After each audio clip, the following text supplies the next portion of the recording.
Di ba ito'y takip din? Oo. Yan ay tatas na po natin dito, ipapantay na dito. Yan, papantay na natin dito yan. Hanggang dun. Ito sa unahan, yan. Tapos ang bodega na yan, hindi na ganyan na ditakip itong kuberta, hindi na ditakip. Fix na po yan. Kumbaga yung bodega natin, itutulad na natin sa Ichibang. Oo, unay. Nakaunay. Nakaunay. Na para kahit maglampasan ng alon dyan, kahit maglampasan ng alon dyan sa ano na yan, sa loob, wala lang, labas pasok lang yung ano dyan, walang papasok sa loob ng bangka natin. What's up guys? Yan, dito ulit tayo kay Lakasuyo, ayan.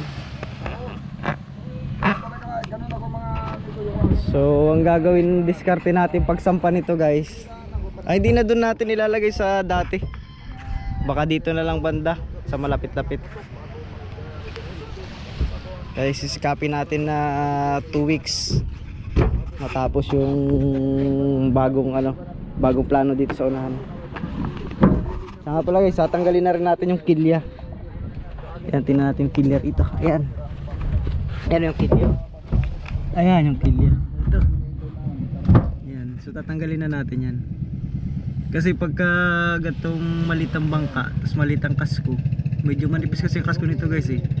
Hindi advisable na may ganito kilya. Kasi katulad yan, nakatukod yung kilya no.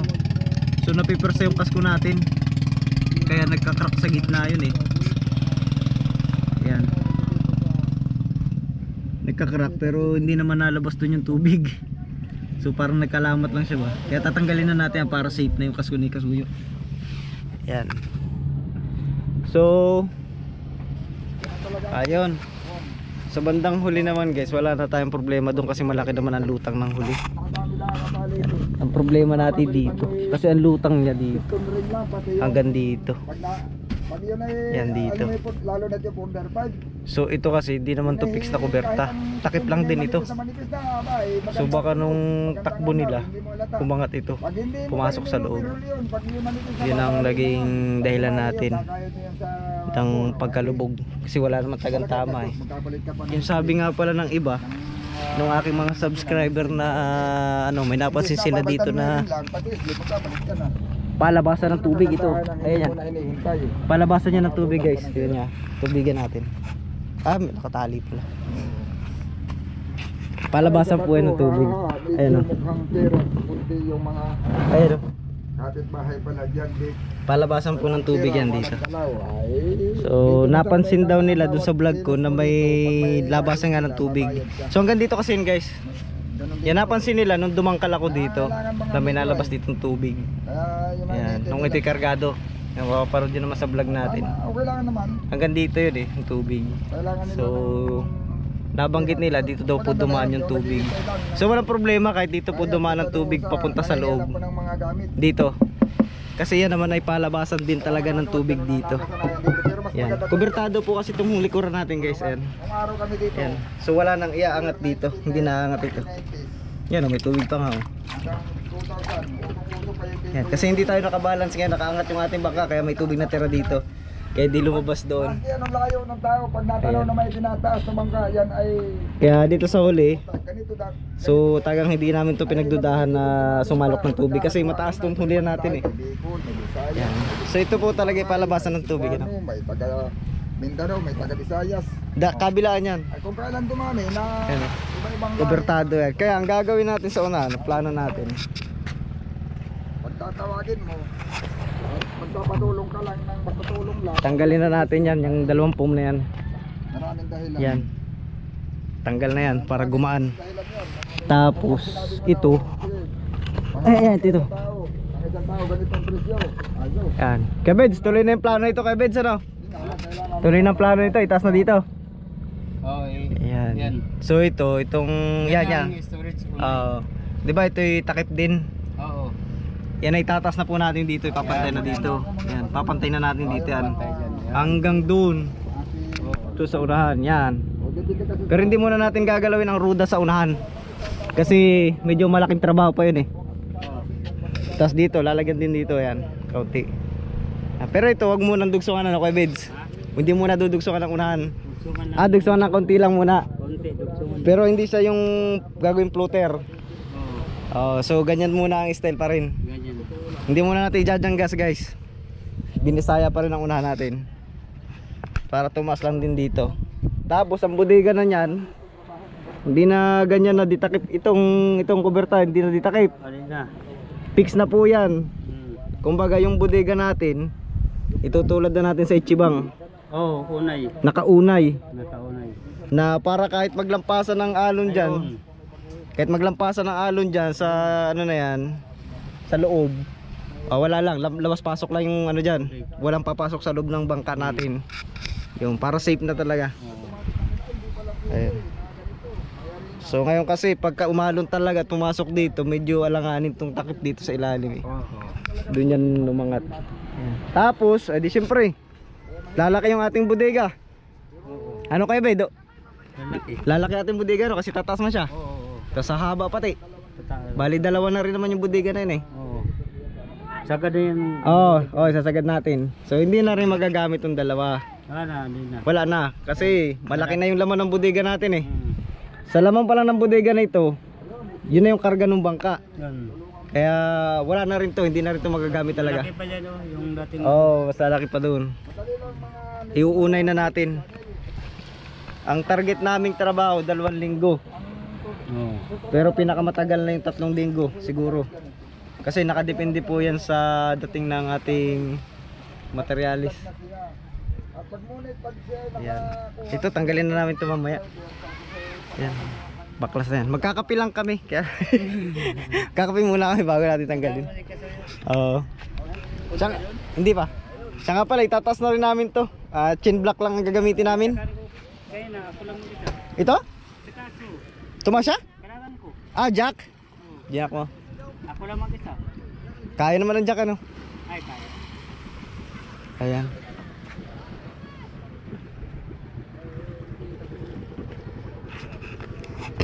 Yan. Dito yun guys eh. Talagang dito yung mababa niya. Dito. Ayan, hanggang dito kasi yun eh. Nung umalis sila. Dito. Dito sa gitna ang mababa eh. Yan oh. Pag ganun. Makikita nyo yun sa ating vlog nung nagkarga sila ng yelo. Dito talagang mababa. Doon medyo malayo pa doon eh. Kasi yung huli talagang mataas yung huli. Wala tayong duda dyan. Laki rin na idinagdag dyan eh. Dito tayo sa gitna. Hanggang doon sa may kabilang yun. Ito. Baka umangat yung takip na to. Ay! Tawa ka sa mga viewers.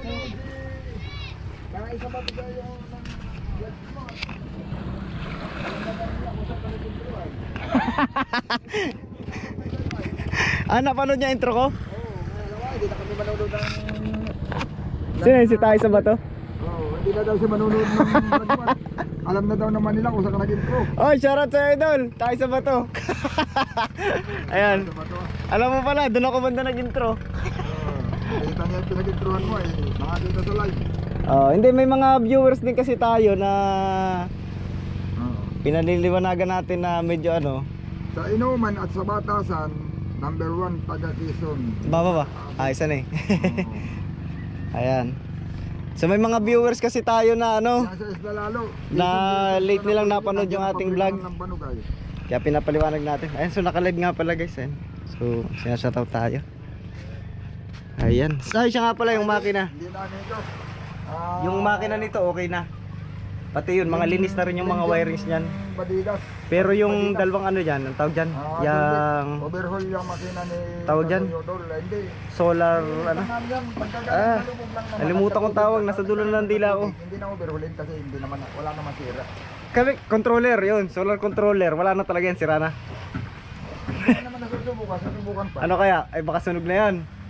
Ano naman dyan? Ayan. So pag Pumusok ay. oh. Pero na mo. Hindi mo sa Pero okay na po yan, yung mga wirings dyan, nahugasan na namin kahapon. Yung makina natin, okay na din. Buo yan. Okay na rin po yung makina ni Kasuyo. Pinailaw ko ng gabi yan eh. So, ang ko naman sa makina ni Kasuyo, napatay naman siya bago siya paandar. Bago siya paandarin. Bago lumubog, napatay naman ni Kuya Bido. So, hindi siya nakahigop ng tubig. Pinababa lang namin yung crudo kahapon. Ay, crudo. Langis. Ganon din sa gear oil. So, kaya talagang walang ano yan. Ayan. So, talaga kasi guys, pag sa personal po, talagang ano, sa personal. Maganda yung hulihan natin eh. Yan, maganda yung hulihan. Pero pag titingnan nyo po talaga paunahan, yun oh, naiwan yung gitna na yun oh. Yun lang kasi yung dati niyang parka eh, 34. So napakababa. Doon kasi sa mga solid subscriber namin na simula't simula, napanood nila simula pagkabili nitong bangka natin, nito ni Kasuyo. Ito lang talagang original nito. Ayan oh, ito oh. Yan lang talagang original niyan. 24 mula doon sa kasko natin. 24 lang talaga ang parka na ito. Tapos may kuberta lang dito na 5. Yan lang po talagang original niyan hanggang dun. Tapos yung ruda niya sa unahan, ang haba ng original niyan hanggang dito lang. Ito. Yan. Ito lang ang original niyan. Ang hulihan nitong bangka na to, ganito lang din ang style. Kaya tagang pangmalit na bangka lang talaga yung kanya. Pero yung kasko niya naman, okay pa naman. Alisin lang talaga yung kilya para safe. Pakapalpan, tsaka matibay, magandang klaseng ano siya. Ayan, so yun guys, yun muna yung plano namin dito. So pagtsatsagaan muna namin itong maisampa. Then tatanggalin na namin yung pum na yun. Wala na yan, hindi nyo na makikita sa susunod na pagano. Tsaka yung may pa ano pa kami, may pinaalis pa kami kay Kasuyo, yung sa panel, yung LiPo battery ba yun o solar home na battery. So ang bigat niya nasa 40 kilo mahigit, 43 o 46 mga ganon timbang niya. So hindi na natin ipadadala siguro yun.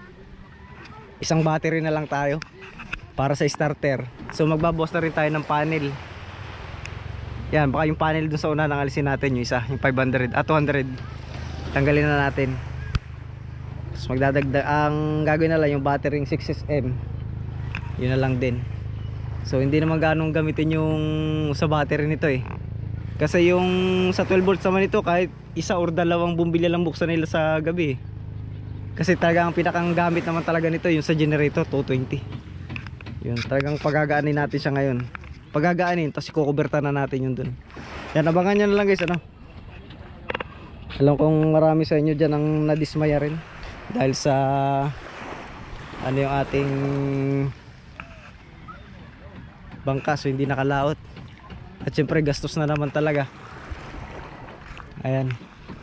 So pero subaybay lang kayo guys. Salamat sa inyo sa mga suporta ninyo sa Team Kasuyo. Ayan, so thank you. Baklasin ko muna yan, ano. Ayan, so hindi ko na iba-vlog. At tatanggalin ko na lang para ano. Ayan, thank you.